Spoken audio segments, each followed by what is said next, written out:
Hey, I'm Todd. Thanks for choosing to watch my video, and if you would subscribe it, like it, all that stuff, that'd be great. Otherwise, enjoy the video, and I hope it gives you the information you need and is helpful to you. Take care. So there's a 13mm stud here and a 13mm nut and a bracket right here that goes over these two hoses here, and then two 8mm bolts there, and that should help you take care of your EGR valve on your 3.8 liter Jeep Wrangler.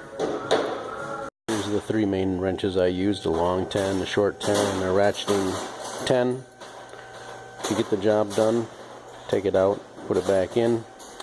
I would recommend, this gasket kind of fits on here on these bolts kind of tight. I'd maybe open up the holes a little bit so the bolts can slide freely in and out.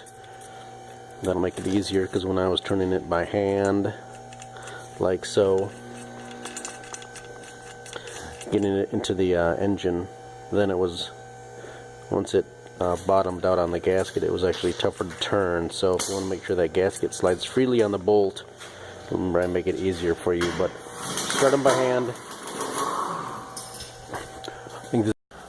So we're inside the passenger side wheel well area, looking at the EGR valve.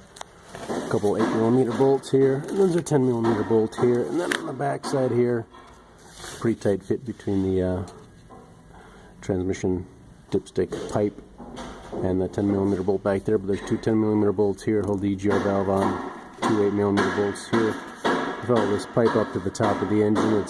There's a bracket with a couple 13mm nuts. You can get that out of the way, and then two more 10mm bolts, or 8mm bolts on the top of the intake, 3.8 liter. You can take those out. I'm going to see if I can do this job right through here.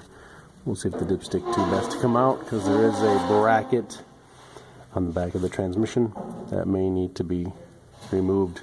So you can move this. This is almost a 2-hour job, so it does give you time for it. So take out those two bolts, and we'll see if we can get these bolts. But there's some push pins here in the wheel well.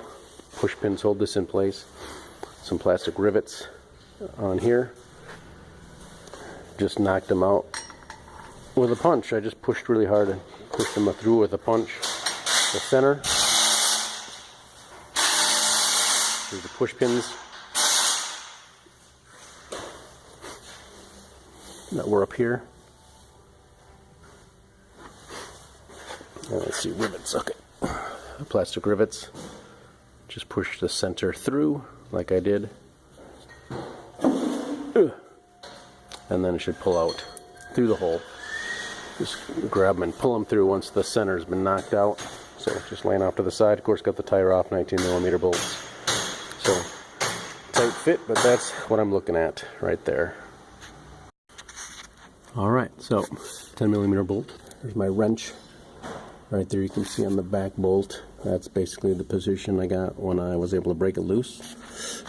Now, a little warning, these are about 10mm bolts. Got a nice quality snap-on wrench. You need to make sure you use a good quality wrench, because you don't want to be stripping these. That is real sucky. So, they're both broken loose in here, and then hopefully turn them out by hand.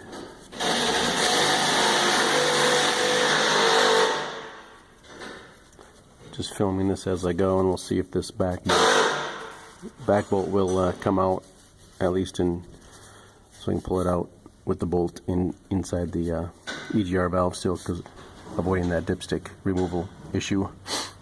We'll see. It is possible. So I haven't unplugged it, but here it is. I did get it out. See the bolt still in there. The EGR, or that dipstick tube, still there, so I'm going to lift it up probably somehow and unplug it. It's got the famous red Chrysler clip.